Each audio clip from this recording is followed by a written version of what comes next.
अस्सलाम वालेकुम people, welcome to defence outpost. तो कल से काफ़ी ज़्यादा इंटरेस्टिंग रिपोर्ट्स आ रही हैं यूनाइटेड अरब एमिरेट्स यानी कि यूएई और J-35 एयरक्राफ्ट को लेकर कि जो इस टाइम के ऊपर सिचुएशन बन रही है, हो सकता है पाकिस्तान से भी पहले यूएई जो है वो चाइना से J-35 एयरक्राफ्ट को परचेज कर ले, क्योंकि 2020 में यूएई की तरफ से अमेरिका से F-35 अक्वायर करने की कोशिश की गई थी और वो डील जो है, एग्रीमेंट जो है वो ऑलमोस्ट साइन होने वाला था। लेकिन फिर वही बात कि यूएस की तरफ से यहाँ पर F-35 स्टेल्थ एयरक्राफ्ट को लेकर जो स्ट्रिक्ट कंडीशंस हैं वो लगाई जा रही थी यूएई के ऊपर, और यूएई को यहाँ पर उस एयरक्राफ्ट से रिलेटेड कोई जो इतना खास एक्सेस है वो प्रोवाइड नहीं किया जा रहा था। तो यूएई ने एसेंशियली उस डील को होल्ड पर रख दिया और अभी तक उनकी तरफ से कोई सिग्निफिकेंट जो प्रोग्रेस है 5th जनरेशन एयरक्राफ्ट को लेकर वो नहीं की गई। लेकिन कल जब यहाँ पर J-35 एयरक्राफ्ट को लेकर ये सारी डिस्कशन स्टार्ट हुई तो इसके पीछे एक जो मेन पॉइंट था वो ये था कि क्योंकि इस टाइम के ऊपर तुर्की F-35 एयरक्राफ्ट का जो प्रोग्राम है उसके अंदर दोबारा से एंटर हो रहा है, तो उनके पास जो S-400 एयर डिफेंस सिस्टम है जो कि उन्होंने रशिया से एक्वायर किया था उसको किसी थर्ड कंट्री को वो ट्रांसफर करना चाह रहे हैं ताकि अमेरिका से उनको F-35 मिल सके।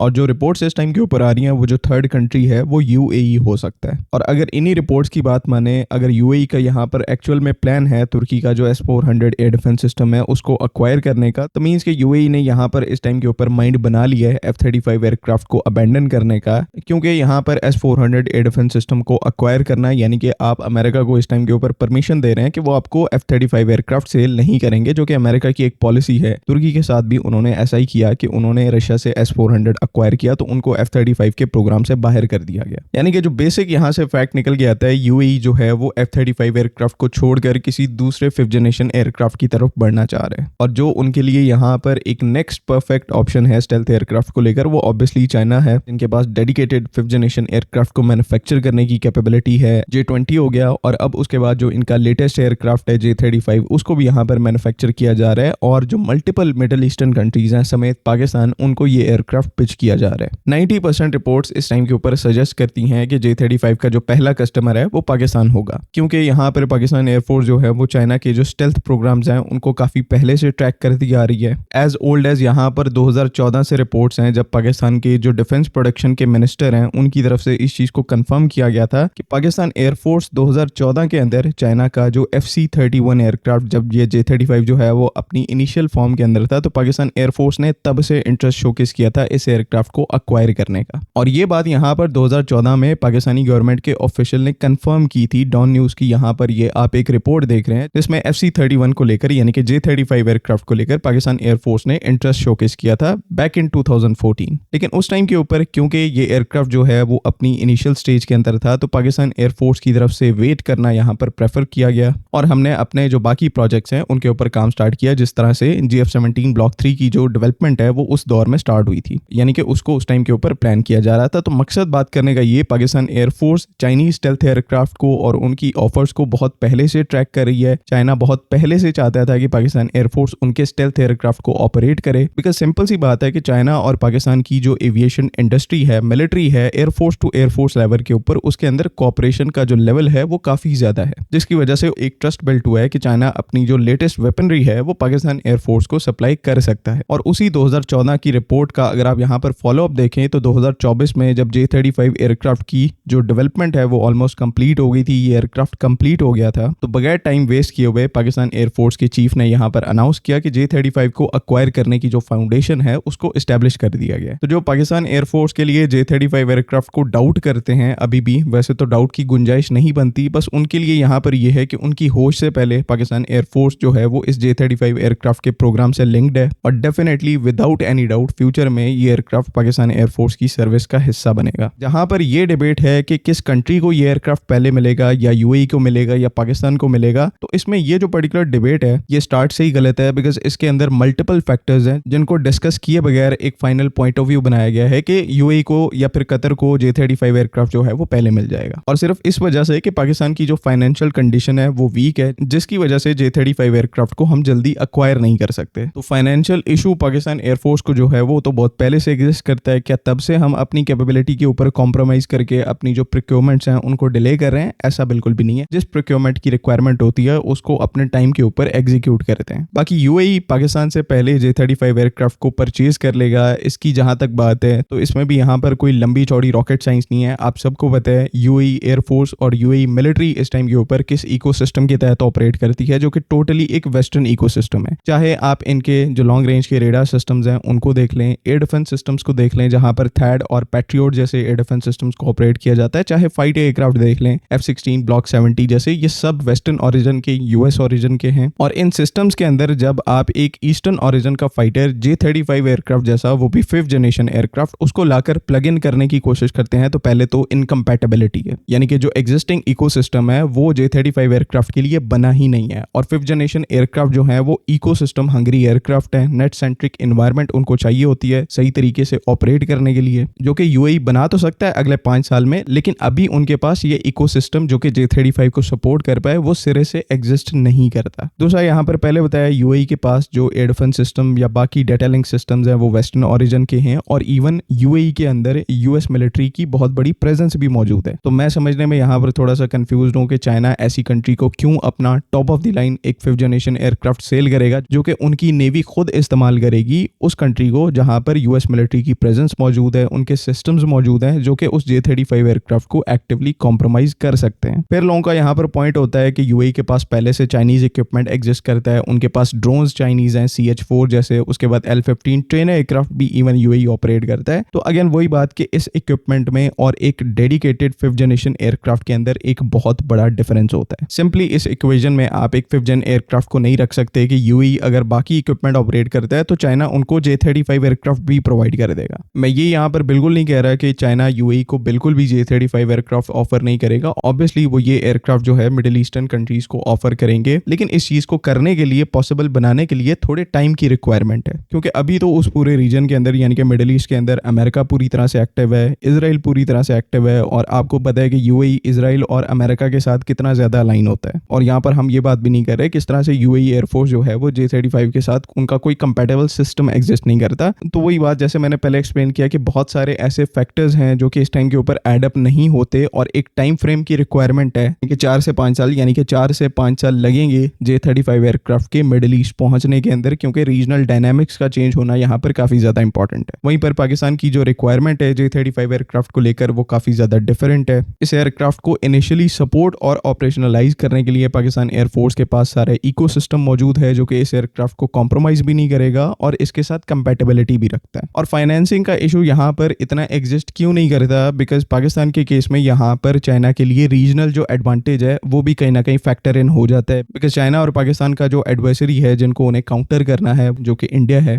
तो ऐसे में चाइना जो है वो पूरे तरीके से पाकिस्तान के केस में फाइनेंसिंग को लेकर कॉम्प्रोमाइज कर सकता है, बिकॉज वो उनके इंटरेस्ट को सपोर्ट करता है। तो एक ही पॉइंट जो कि हम पहले भी इस चैनल के ऊपर काफी दफा मेंशन कर चुके हैं कि पाकिस्तान एक आइडियल कस्टमर है J-35 एयरक्राफ्ट की जो एक्सपोर्ट मार्केट है उसको स्टार्ट करने के लिए, और ये चीज यहाँ पर चाइना को भी पता है। तो मोरलेस J-35 एयरक्राफ्ट जो है वो पाकिस्तान एयरफोर्स पहले ऑपरेशनल करेगी, एंड देन ये एयरक्राफ्ट जो है वो बाकी कस्टमर्स को ऑफर किया जाना जो है वो स्टार्ट किया जाएगा, एंड उसके बाद फिर चाइना की मर्जी है कि वो किस कस्टमर को ये एयरक्राफ्ट सेल करते हैं, किसको नहीं करते, तो वो उनके ऊपर डिपेंड करता है। पाकिस्तान और पाकिस्तान एयरफोर्स का जो केस है वो यहाँ पर काफी ज्यादा सिंपल है। तो आई होप कि तमाम चीजें यहाँ पर क्लियर हैं। आपका क्या ओपिनियन है काइंडली उसको कमेंट्स में जरूर लिखें। बाकी अगली वीडियो तक के लिए अल्लाह हाफिज। पाकिस्तान जिंदाबाद।